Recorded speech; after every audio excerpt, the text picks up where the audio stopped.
귀한 시간을 통해서 하나님께서 말씀하실 때 우리 가운데 임하시는 하나님의 음성을 듣는 귀한 시간 될 수 있기를 간절히 바랍니다. 우리 잠깐 기도하겠습니다. 하나님 은혜를 감사합니다. 하나님께서 이 시간 우리와 함께 하시고 우리로 주님 말씀 앞에 서게 하시니 감사합니다. 하나님 귀한 말씀 선포될 때 하나님 함께 하시고 우리의 마음에 열린 마음 주시며 이 말씀 잘 깨달아 알 수 있도록 인도하시고 하나님께서 우리에게 해주시는 말씀을 통해 세상을 넉넉히 이길 수 있도록 인도하시고 하나님 주시는 소망과 희망을 받으며 살아갈 수 있도록 축복해 주시옵소서. 주님 감사합니다. 말씀하옵소서. 듣겠나이다. 함께 하심을 감사드리며 예수님 이름으로 기도드립니다. 아멘. 오늘 창세기 말씀을 같이 읽었습니다. 지금 이제 말씀을 이제 처음부터 우리 주보에 보면은 성경 읽기표가 있는데 여기에 있는 것 일주일 동안에 여기에 있는 내용을 중심으로 주일날 같이 말씀을 나누고 있습니다. 이 말씀을 읽을 때 그 중에서 이제 여러분 평상시에 읽으시면 오늘 무슨 말씀을 목사님이 하는구나라는 것을 알게 되겠습니다. 이 말씀을 이렇게 볼 때 이제 특별히 이제 창세기부터 시작을 했는데 이 창세기에 있는 말씀 이제 그 창세에 대해서 이야기를 하죠. 하나님이 세상을 지으셨던 것. 우리 믿음의 아주 기본적인 것은 하나님이 세상을 지으셨다는 겁니다. 이 사실만 믿으면 이제 세상이 달라 보입니다. 근데 거기까지 믿는 게 좀 쉽지 않죠. 근데 일단 믿으면 세상이 달라 보이고 이제 영혼이라는 것에 대한 이치가 깨닫게 되어지죠. 그래서 창세기에 창조의 이야기가 있고 그리고 아담과 하와 그리고 가인의 이야기가 나옵니다. 그리고 바벨탑의 이야기가 나오고 노아의 이야기가 나오면서 죄의 기원에 대해서 이야기를 하고 있습니다. 우리가 죄의 기원에 대해서 이야기를 하고 이제 바벨탑을 통해서 심판에 대해서 이야기를 합니다. 우리가 살면서 내가 왜 이렇게 힘들게 살까? 이렇게 사는 게 쉽지 않다. 너무너무 힘들다. 관계는 왜 이렇게 복잡하고 먹고 사는 일도 참 쉽지 않다. 그냥 잘 행복했으면 좋겠는데 행복하지 못한 이유는 무엇일까? 많은 철학자들이 여기에 대해서 연구도 하고 그리고 많은 사회학자, 소셜리스트라든가 많은 사람들이 연구하지만 그 모든 연구도 결국에는 모른다라는 이야기를 하는데 성경에서는 처음부터 이야기합니다. 사람의 힘들어 사는 그 이유가 하나님이 좋은 것을 사람들을 통해서 사람들에게 계획을 했는데 우리가 거기에 미치는 삶, 그러니까 매뉴얼이 있잖아요. 매뉴얼대로 살지 못함으로 인해서 우리가 그때부터 고생이 시작됐다라는 걸 이야기하죠. 로마서에서 항상 이야기하는 건 뭐냐면은 사람들이 고생하며 유리한 이야기. 예수님도 당시에 사람들이 고생하며 유리했다라는 이야기를 하는데 그 고생하며 유리하는 것을 죄의 근원으로 보고 그 죄의 기원, 그것을 창세기에서 이야기를 하고 있습니다. 바벨론에서 특별히 이야기하는 것은 바벨탑을 통해서 이야기하는 것은 그 죄의 결과가 심판인데 그 심판의 한 모습은 사람들이 분리가 된다는 거예요. 여러분 왜 우리는 가족인데 이렇게 마음이 여러 가지고 다 이렇게 뿔뿔이 흩어졌을까라는 생각을 하게 될 때가 있죠. 성경에서는 명확하게 대답을 합니다. 하나님 창조주 하나님을 조물주 하나님으로 믿지 못하고 의지하지 않고 내가 피조물 하나님이 지으신 다른 피조물을 놓고 하나님이라고 생각하고 조물주의 자리에 피조물 자리에 올려놓고 그것을 섬기고 따르면 이렇게 된다라는 걸 이야기해 주는 게 바로 바벨 탑의 이야기입니다. 분리가 되는 거예요. 그리고 그 다음에 이야기는 이제 뭐냐면은 이제 노아의 이야기가 되는데, 노아의 이야기를 통해서 하나님께서 다시 새롭게 나라를, 새롭게 하나님의 창조를 다시 한번 계획하는 것을 이제 보게 됩니다. 그 이후에 이제 하나님께서 그 사람들에 대해서 해주신 말씀, 이걸 이제 신학에서는 인간론이라고 하고 인간에 대해서 이야기를 하는데, 사람들이 날 때부터 악한 것을 보시고 다시는 물로 심판하지 않기로 작정하셨다는 말이 나옵니다. 그리고 나서 무지개를 상징적으로 보여주시고, 그 다음에 아브라함을 택하시고 아브라함을 통해서 아브라함의 가족을 구원하시며 아브라함을 통해서 많은 민족들을, 사람들을 구원하시려는 구원 계획을 펼쳐주십니다. 그게 창세기 12장에 있는 말씀이고, 그래서 아브라함은 그 노아는 당대의 의인이라고 했는데 아브라함에는 당대의 의인이라는 말이 없습니다. 그런 이유가 있겠죠. 똑같은 사람이고 똑같은 죄인인데 하나님께서 그 중에 하나를 들어서 특별히 아담 때부터 이제 내려왔던 그 이야기들을 계속 귀로 들으면서 마음에 품었던 사람들, 그 패밀리들이 쭉 있는데 그 패밀리 중에 한 사람 아브라함을 택하시고, 그 사람들이 하나님을 기억을 할 때 그 하나님께서 함께 하시고 그들을 지키시고 그들을 구원하시는 그런 모습을 보여줍니다. 그래서 창세기에서는 아브라함 이야기가 나오고 아브라함을 택하시고 또 하나님께서 한번 약속해 주신 것은 계속 이루신다. 아브라함의 씨를 통해서 하나님께서 은혜로 다른 사람들을 구원하실 것에 대해서 이야기를 해주시면서 이 창세기가 끝납니다. 그때 나와 있는 사람들의 이야기가 누구냐면 아브라함의 아들이 누굴까요? 이삭의 아들은 누굴까요? 야곱. 이렇게 여러 아들들이 있지만, 자손들이 있지만 그 중에 이제 중심적으로 그 말씀을 해주는 이야기들이 있죠. 아브라함, 이삭, 야곱, 요셉을 통해서 하나님께서 하나님의 구원 계획을 어떻게 이루어 가시는지를 보여주는 것이 창세기의 이야기입니다. 이 창세기를 보면은 우리의 힘든 이야기, 우리가 그 가운데서 소망을 가질 수 있는 이야기가 다 나오죠. 여기에 대해서 이제 우리가 다 이야기하려면 너무너무 많아요. 그 중에 오늘 요셉의 이야기를 통해서 하나님께서 어떻게 구원 계획을, 구출 계획을 이루어 가시는지에 대해서 같이 말씀을 나누려고 합니다. 특별히 이 말씀을 이렇게 보면서 요셉의 이야기는 디모데후서 2장 21절에 있는 말씀, 이 말씀이 이 요셉을 통해서 이루어지고 있구나라는 것을 보게 됩니다. 특별히 이제 하나님의 구원의 계획을, 구원의 섭리를 어떻게 사람을 통해서 이루어지는지를 보여주는데, 특별히 요셉은 이런 사람이었구나라는 것을 보게 되는데, 디모데후서 2장 21절 한번 같이 읽어볼까요? 시작. 그러므로 누구든지 이런 것에서 자기를 깨끗게 하면 귀히 쓰는 그릇이 되어 거룩하고 주인의 쓰심에 합당하며 모든 선한 일에 예비함이 되리라. 요셉이요, 예기치 않은 그런 환경 속에서 예기치 않은 어려움을 당하게 됩니다. 그 어려움 속에서도 요셉은 아버지, 어머니가 들려줬던 여호와 하나님에 대한 이야기를 기억하고 있었고, 그때마다 하나님 앞에서 하소연하기도 하고, 하나님 이야기를 들려줬던 아빠, 엄마의 이야기를 들으면서 하나님 앞에 기대기도 하고 하나님 앞에 이야기도 했었습니다. 그런데 이 요셉은 그 하나님을 믿으면서 본인도 거룩하신 하나님을 따라서 거룩하게 자기의 삶을 보존했습니다.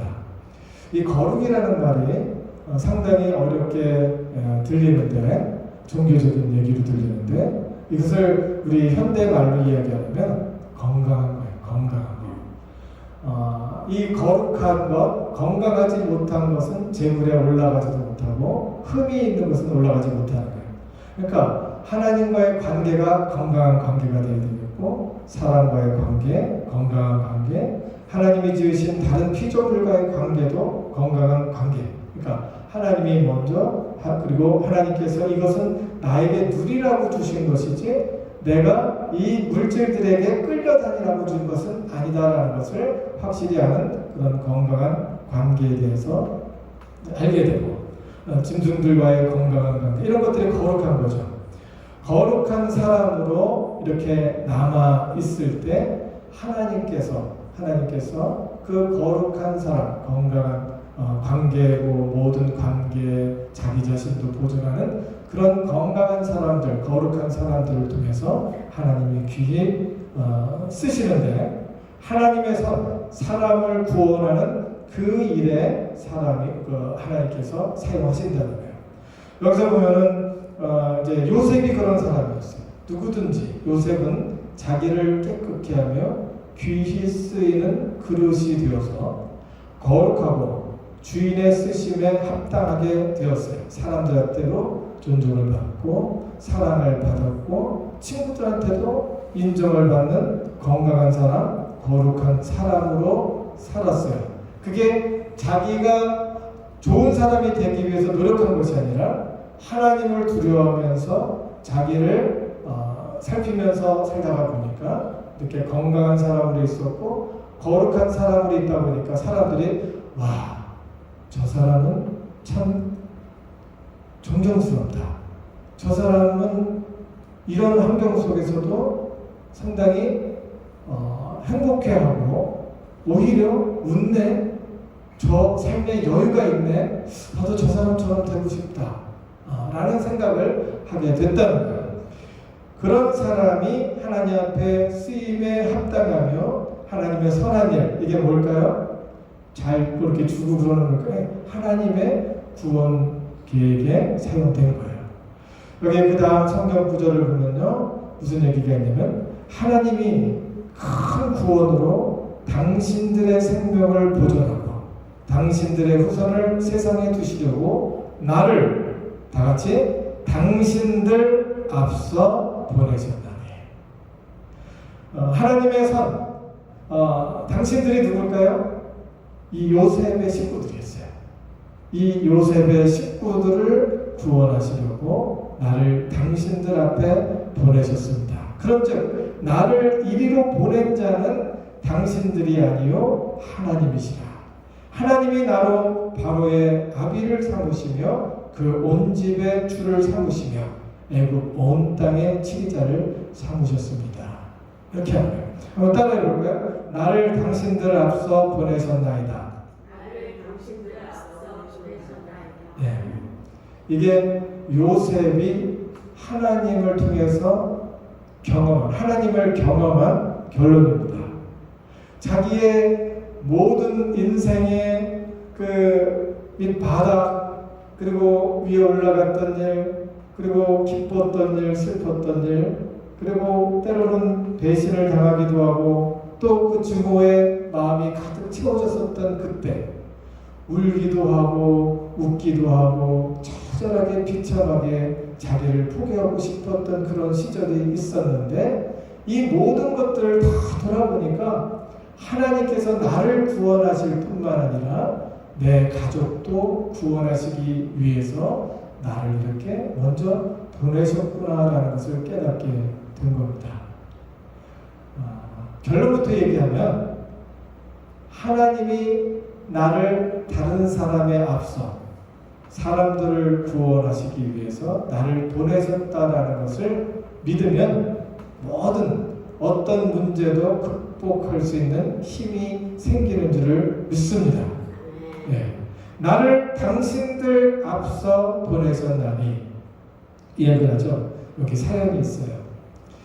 당신들 앞에 보냈다는 말은 그 17절에 보니까 하나님의 큰 구원으로 당신들의 생명을 보존하고 이 이스라엘 사람들 그리고 이 요셉의 가족들이 지금 가나안 땅, 이 북쪽에 있었어요. 애굽은 이 남쪽에 있죠. 이 북쪽에 큰 기근이 일어난 거예요.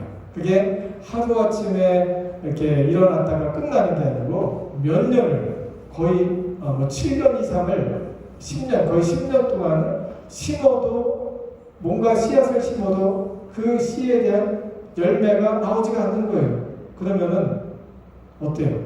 미치죠. 작년에 막 남겨놨던 그 모종할 수 있는 그 씨를 남겨놨는데 그 씨를 다 뿌렸어요. 근데 이번에 태양이 막 뜨겁게 타오르고 막 그냥 불이 나질 않았나 그리고 갑자기 물이 비가 오지를 않고 계속해서 안 오고 그러니까 흉년이 들었어요. 그래서 그 중에서도 이제 남아있는 것을 좀 놓고서 그 다음 해를 기대하면서 씨를 뿌렸는데 이번에는 더하네요. 그리고 그 다음 한 해도 좀 괜찮을 것 같았는데 그런 기대를 하면서 씨를 뿌렸는데 그 다음에는 더하는 거예요. 이것이 1년, 2년, 3년, 4년, 5년 시기도 지쳐버리네요. 7년 이상을 가뭄이 들었던 거예요. 그 가뭄으로 인해서 그 가족들이 다 죽어갈 수밖에 없는 그런 환경 속에서 소문을 듣고 애굽 땅으로 내려가서 우리 먹을 수 있는 식량 좀 달라라고 이야기를 부탁을 하러 내려갔어요. 그때 바로 그 요셉이 그 자리에 있었던 거예요. 그러니까 그때 아는 사람이 있었어요. 얼마나 반가웠겠어요. 근데 8절에 보니까 그런즉 나를 이리로 보낸 자는 당신들이 아니요. 말이 재밌죠? 성경에 대해서 이제 알고 있으면 이게 무슨 사연이 있었는지 알겠죠. 나를 이리로 보낸 사람들이 당신이 아니요라고 이야기한다는 이유가 있어요. 당신들이 나를 이곳으로 보냈기 때문에 나는 고생을 죽도록 했습니다라는 이야기예요. 그리고 당신들이 나를 이렇게 보내는 바람에 이제 상황이 역전이 돼서 내가 손 하나 까딱하면 당신들은 다 죽소 이런 얘기야. 죽을 수밖에 없는 상황이야. 그러나 나를 이리로 보낸 자는 당신들이 나를 미워서 이곳으로 쫓아냈는데 나는 이곳에서 당신들을 구원하는 매개체가 될 수 있었습니다 라고 이야기를 하는 거예요. 무슨 얘기가 있었냐면은 이 요셉의 아버지, 이 요셉의 아버지가 누굴까요? 몰라도 됩니다. 야곱. 이 야곱이 이렇게 자녀들을 낳는데 얼마를 낳았을까요? 13명. 아들이 12, 딸이 하나, 디나가 하나, 그래서 13을 낳았습니다. 근데 이 아버지가 13을 날 때 한 몸으로 13이 나왔으면 좀 힘들었겠죠? 2명의 아내, 그리고 그 밑에 이제 그 몸종을 통해서 4명의 여인을 통해서 13을 낳습니다. 근데 가장 사랑했던 그 4명의 여인들 중에 가장 사랑했던 사람이 누구였을까요? 라헬이라는 사람이었어요.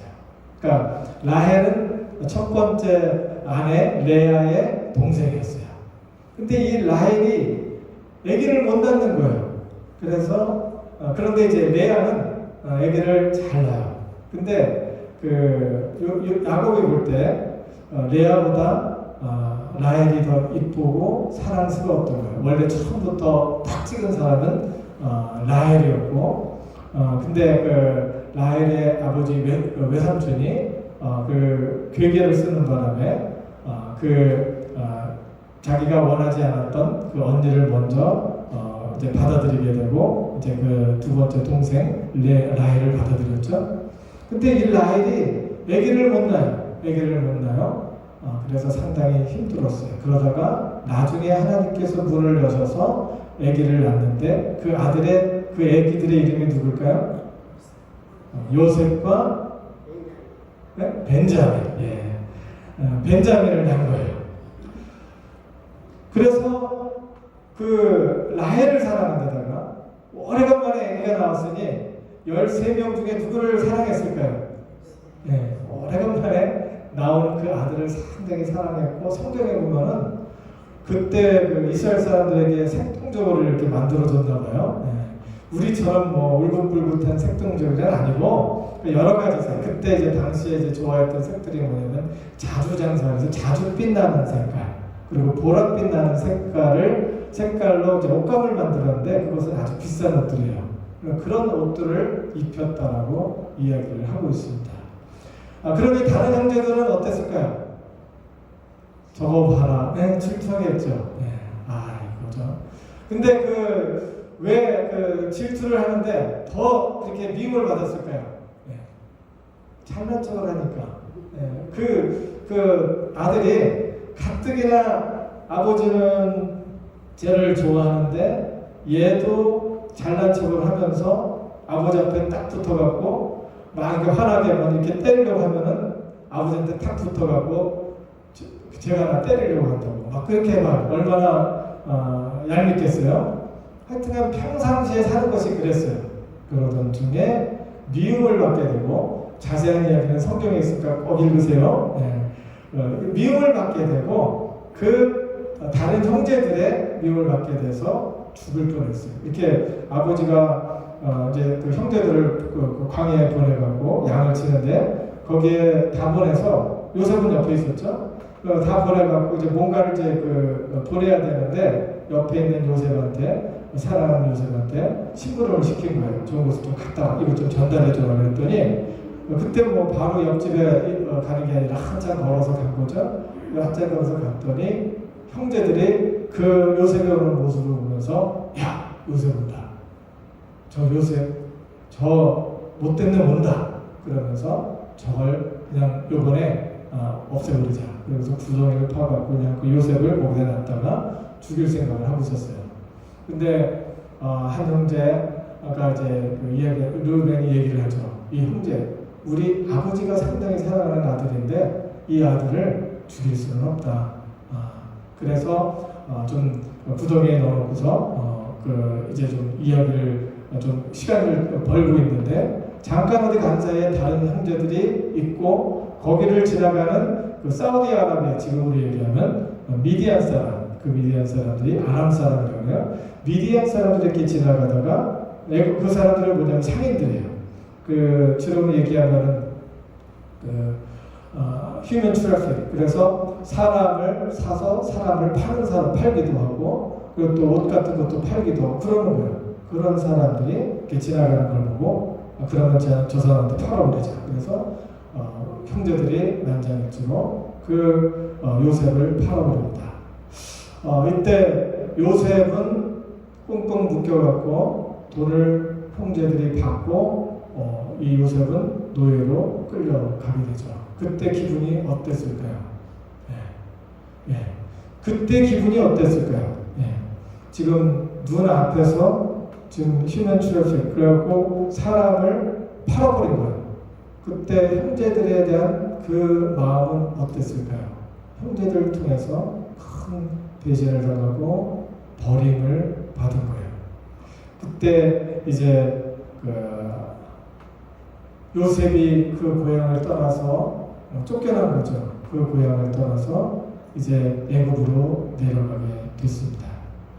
그 애굽에 내려갔을 때 요셉은 아주 선한 사람이고 괜찮은 사람이라서 처음부터 하나님, 여기 하나님의 뜻이 있었습니다. 그러면서 하나님 감사합니다 그러면서 기도했을까요? 네. 여러분 하는 것처럼 속상합니다.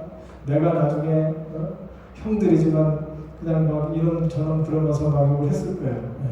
마음도 불편하고 힘들고 진짜 인생이 진짜 나 이제 다 망가졌다라고 생각을 했을 거예요. 한참 그러다가 이 요셉이 자기의 마음을 추스려요. 내가 이렇게만 살 건가? 어떻게 추스렸을까요? 그때 엄마 아빠가 했던 이야기를 생각을 해냈을까요? 안 해냈을까요? 생각을 해냈겠죠. 그래서 엄마 아빠가 해주는 말들이 상당히 중요한 거예요. 그리고 평상시에 보여줬던 것이 상당히 중요한 거예요. 이 요셉이 다시 일어날 수 있었던 것은 엄마 아빠가 해주었던 그 이야기, 하나님, 창조를 창조하신 하나님, 조물주 하나님, 노아를 통해서 홍수에서 그 가족을 건지신 하나님, 그 하나님을 듣게 되고 그 하나님을 신뢰하고 그 하나님의 계신 것을 마음에 받아들이면서 기도하기 시작했겠죠.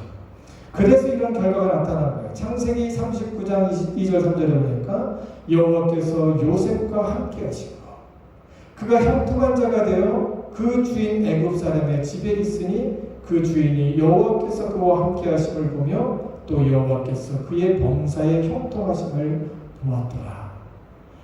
여기서 요셉이 나는 이제 인생 끝났구나 라고 하고 자기 버린 몸 하면서 자기가 인생을 그걸로 점찍었으면은 이런 일이 일어났을까요? 아니겠죠.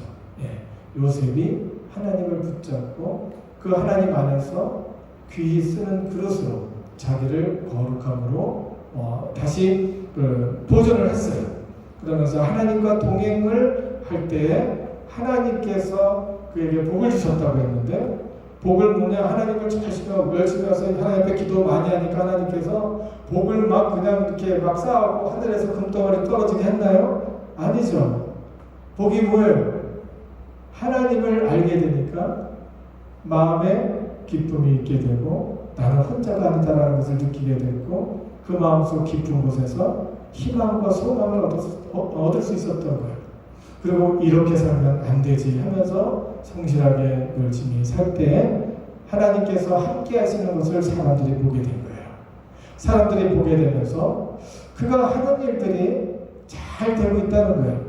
그가 하려고 했던 것, 마음에 계획했던 것들이 이렇게 연결이 잘 되는 거예요.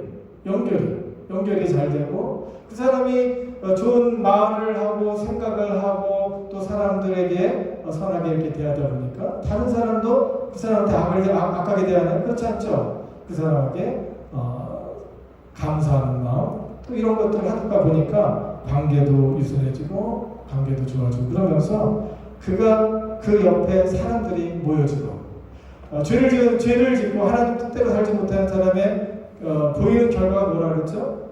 분리되는 거예요. 하나님과 멀어지면서 자기 것만 내 것만 하는 분리가 돼요. 그런데 하나님과 가까워지고 하나님의 영광을 들고 또 하나님의 형상을 따라 지음받은 사람에 대해서 존중하다가 보니까 그 옆에는 사람들이 모이는 거예요. 그러면서 형통한 자가 되고 애굽 사람들이 하나님을 모르는 애굽 사람들이 인정하는 사람이 됐고 범사에 함께 하시는 그런 것을 보게 된 거예요. 위기를 극복할 수 있었습니다. 어떻게? 하나님이 계신 것을 기억하는 거고 또 하나님께서 하나님께서 도우시면 이런 일들을 통해서 일하신다는 것을 아는 요셉에게 극복할 수 있는 위기가 있었던 거예요. 그리고 나서 잘 살고 있는데 이제 희망이 보이는 것 같아요. 근데 거기 요셉의 이제 일하고 있었던 그 장군의 아내가 요셉을 유혹을 하는 거예요. 청년이고 잘생겼고 헐추하고 그리고 스마트하고 이러니까 아무래도 마음이 끌리겠죠. 그러니까 이 끌리는 그런 사람들을 보면서 요셉을 이제 가까이 하는 거죠. 그때 요셉은 또 자기를 보존하기 위해서 거룩함으로 보존하기 위해서 이것은 안 됩니다. 딱 거절했어요. 그러면 하나님이 복을 주셔야 될 거 아니에요. 근데 무슨 복을 주셨어요? 깊은 감옥으로 들어가는 어두움의 복을 주신 거예요. 아유 참 예수님 잘 믿기로 했는데 하나님 잘 믿기로 했는데 왜 이렇게 자꾸 꼬여요 인간이. 인생이 왜 이렇게 꼬이는 거예요. 그때도 맨 처음엔 속상했겠죠. 가슴을 치면서 아닙니다. 나 이거 억울합니다. 나 정말 미치겠습니다. 막 이렇게 하면서 막 그냥 방방 뛰면서 막 그냥 뒤집고 했으면 어떻게 됐을까요? 그걸로 끝! 영화 끝이에요. 영화. 그 인생 영화 다 끝난 거예요. 근데 이 요셉이 거기에서도 다시 일어날 수 있었던 것은 그때 멀리 옛날에 엄마 아버지가 이야기했던 그 하나님을 기억하고 그 하나님을 붙잡고 하나님 내가 속상해요. 너무너무 기가 막혀요. 하나님 너무너무 억울합니다. 하나님 계시면 어떻게 이런 일이 있습니까? 이렇게 말하면서 하나님, 그래도 나는 붙잡을 것이 하나님밖에 없습니다 하면서 자기를 보존했더니 또 하나님께서 그와 동행하시면서 이번에는 꿈을 꿀 때마다 그 해석을 할 수 있는 지혜를 주시는 거예요. 그러던 중에 어떤 사람이 그 왕하고 같이 있었던 그 두 사람의 떡과는 술과는 이 사람이 꿈을 꾼 얘기를 하면서 얼떨떨해갖고 멍하고 있는데 그 고민을 이야기를 해줬어요. 그래서 요셉의 그 꿈을 해몽했던 그대로 된 거예요. 그래서 이 술과는 그리고 떡과는 술과는 이제 다시 왕에게 갈 거고 떡과는 넌 죽는다 이렇게 얘기하니까 바로 며칠 만에 그냥 죽는 거예요. 그래서 요셉이 부탁을 했어요. 왕에게 가면 내 사정을 얘기해서 내가 요 억울한 누명을 벗겨주기만 하면 나는 감사하겠습니다. 그게 요셉의 뭐였을까요? 최고의 소원이었어요. 내 평생에 한 가지 소원, 그 당시에 나 누명 벗는 겁니다. 그런데 또 요셉은 좌절할 수밖에 없었어요. 왜? 들어가더니 나오질 않아요. 기억도 안 해주는 거예요.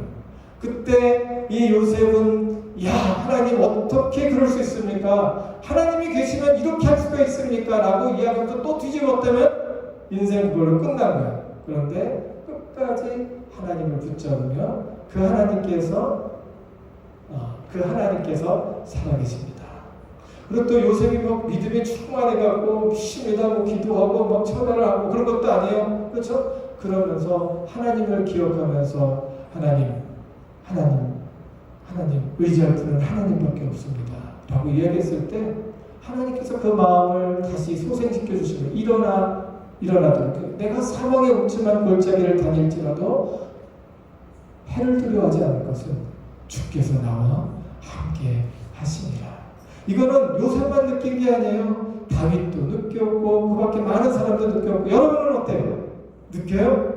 사망의 음침한 골짜기를 다닐지라도 내가 해를 두려워하지 않을 것은 주께서 나와 함께 하십니다. 요셉이 그러고 있어요. 그때 하나님께서 그 마음을 다시 일으키시고 그 요셉은 그 자리에서 일어나서 그 하루하루를 버텨낼 수가 있었던 겁니다. 여러분, 지금 하루가 버텨내기 힘든 그런 한순간일 수 있어요. 그렇지만 하나님이 계시다는 것을 믿고 그분은 전능하신 하나님, 천지를 지으신 하나님, 그 하나님은 사랑의 하나님이어서 나의 하는 말에 귀를 기울이시는 분이심을 믿게 되면 하나님께서 내 인생을 이렇게 연장시켜주는 줄 믿습니다. 창세기에 요셉의 이야기가 나오죠. 그래서 또 기대를 해봤지만 또 그런 거예요. 그 다음에 이제 나오죠. 당신이 득이하거든 나를 생각하고 내게 은혜를 베풀어 내 사정을 바로에게 구하여 이 집에서 나를 건져내소서. 나는 히브리 땅에서 끌려온 자요. 누가 끌어냈어요? 형들이. 비참하다는 소리예요. 여기에서도 오기에 갇힌 일을 행하지 아니하였나이다. 나 좀 살려달라는 거예요. 그리고 나서 이제 요셉은 왕의 꿈을 해몽할 수 있는 그런 기회가 주어졌고 그 꿈을 하나님이 주시는 지혜로 해몽하게 되므로 그 꿈을 통해서 요셉은 들림을 받는 사람이 되었고 왕의 신임을 얻게 되어서 그 땅의 총리가 되는 거예요. 이게 외국인이 남의 땅에 들어가서 거기에서 총리가 된다는 건 엄청난 거죠. 옛날이나 지금이나 어디 다른 동네에 이렇게 가면은 텃세가 심어갖고 거기에서 그 국물도 제대로 이렇게 받아먹지도 못해요. 거기서 아직 안 치고 안 죽으면 다행이에요. 근데 요셉은 하나님과 동행함으로 하나님께서 그 사람을 그 각박한 그 세상 그리고 알 수 없는 그런 스트레인저 아주 그냥 낯선 그 땅에서 하나님께서 일으켜 주신 거죠.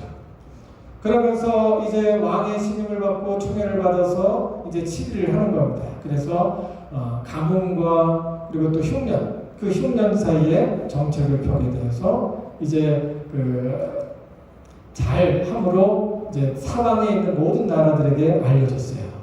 그러던 중에 알게 된 사람들이 바로 요셉의 아버지. 그 당시에 부족장이었어요. 애굽은 국가였고 이스라엘은 아직 부족 국가였어요. 부족 국가였고 다른 나라들 신생 국가가 막 이렇게 나오던 그런 때였어요. 그때 밑에 내려가서 이 부족 국가의 부족장이 바로 야곱이었어요. 그 부족장의 아들이 누구다? 그럼 요셉이었어요. 그러면 왕자들의 왕자.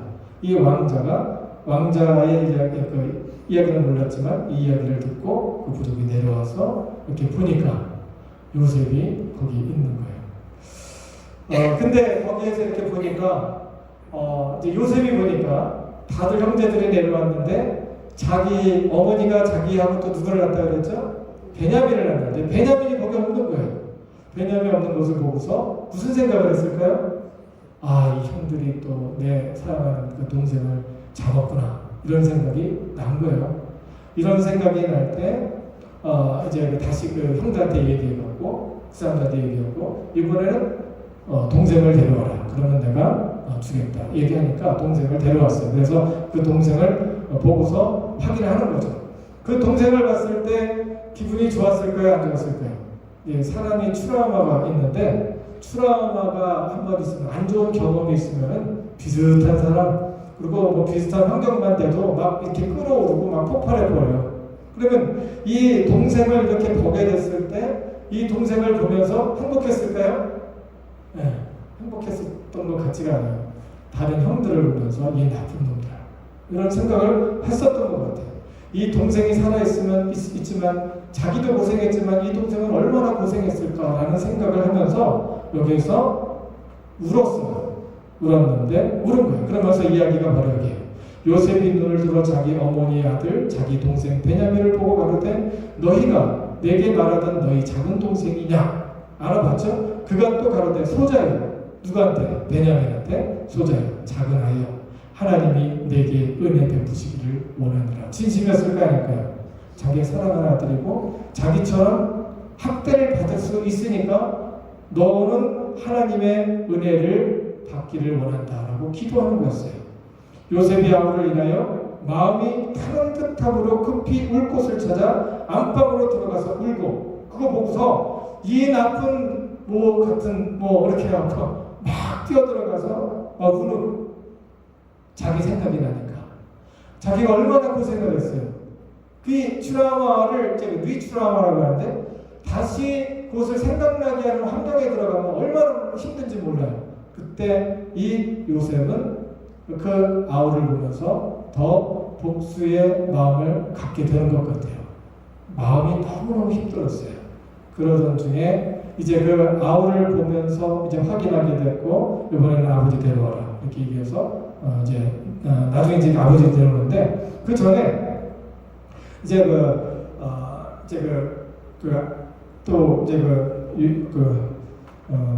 계략을 이렇게 만들어 갖고 이제 그 형제들을 이제 잡아놓으려고 하죠. 그때 이제 동생을 못 데려가게 하려고 하니까 그때 이번에는 이제 유다가 제발 그러면 안 됩니다. 우리가 정말 아버지가 사랑하는 아들을 이렇게 하면 이렇게 할 수는 없습니다. 우리가 책임지겠습니다라는 그런 모습을 보면서 이 형 중에 유다가 있는 것을 보면서 자기에 대해서 끝내 이야기를 하는 거예요. 내가 당신들이 나를 쫓아보냈던 요셉이요. 그러면서 이야기를 하면서 형제들과 갑자기 화해 무드로 들어가요. 그러면서 깨닫게 된 게 뭐냐면은 바로 이 말씀입니다. 45장 7절까지 우리가 읽었던 말씀이에요. 하나님이 큰 구원으로 당신들의 생명을 보존하고 당신들의 후손을 세상에 두시려고 나를 당신들 앞서 보낸 것을 이제야 깨달았습니다. 그런즉 나를 이리로 보낸 자는 당신들이 아니요. 당신이라고 하면 당신들은 지금 죽을 수밖에 없는 사람이 된 거예요. 근데 당신들이 아니요 하나님이시라. 하나님이 나로 바로의 아비를 삼으시며, 애굽의 왕이죠. 아비를 삼으시며 그 온 집의 주를 삼으시며 애굽 온 땅의 치기자를 삼으셨나이다. 예, 이 말씀을 우리에게 해주는 것이 뭡니까? 우리의 어떤 역경과 또 곤란함, 우울함과 절망, 그리고 또 우리가 죽을 수밖에 없는 것 같은 그런 아주 절망적인 그런 상황 속에서도 우리가 희망을 가질 수 있는 이유가 있겠죠? 누굴 믿으면? 하나님을 믿으면. 그 하나님께서는 지금 무엇을 하고 있어요?